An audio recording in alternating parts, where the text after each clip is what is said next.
Uy, muntik na.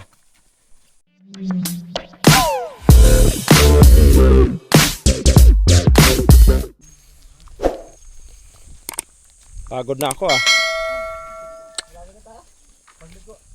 Kaya iko'y talagang ganito eh. Dapat talaga yung motor ay anak ng... Kaya inayawan ko yung real eh. Dahil, di ba? Pag ahon mo pa lang, akala mo. Pag uwi namin dalawa, parang ayaw ko na umahon. Okay pa dito. Bawig-bawig sa akyatan eh. Grabe. Puro patag, dito mo. Wala gaano akyatan. Hirap. Masarap doon. Di ba? Malaki yung pa mo.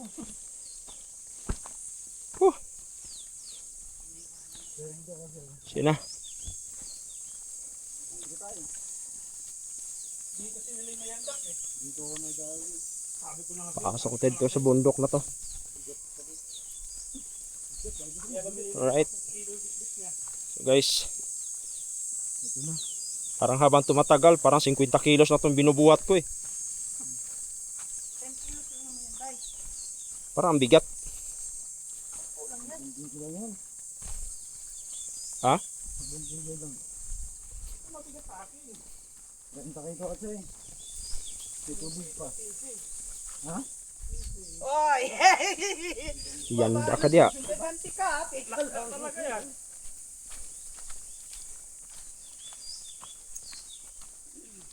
Asa po sila malitog bugas dire o kuan? Bayan? Diyan lang. Bakit? Saan yun? Yung may hardware doon na daan natin. Yung mga tao-tao. Ewan ko, wala naman nakikita ang hardware doon. Motor, yung mga tao nakatambay. Ah, doon? Buhay nyo yung hardware. Akala ko ba inayos yung kalsada dito kasi maganda na daanan. Ano ba nangyari sa kalsada na to? Nagiging daanan ng tao.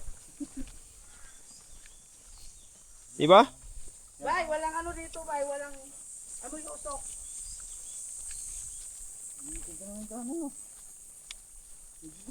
Tapos dito nakapasok yung mga materyales. Layo. Dito man nadaan. Oh, pasok na dalawang gulong. Gawa nga bayan din, pati sa akin. Uy, may aso na. Gawa nga ako naman dyan. Halag yan. Ako naman. Sukal na to.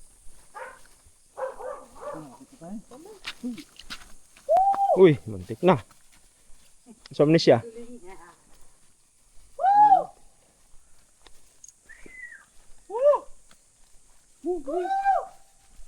Parang motor ni Kasal dito, parang tumasok. Bakit iniwan ba yung motor niya doon? Parang nakapasok lang, oh. Galing siguro sa labas, nakapasok lang, oh. Andyan ni si Fidel. Di ba dito na nakatira yon? Pwede pa sa pagkatapos sa bahay ni Bilin. Banaw sa naman natin. Pagkatapos sa bahay ni Bilin, hindi ko na siya. Wala na, nag-iba na siya. Oh? Trabaho. Ginawa na sa niya.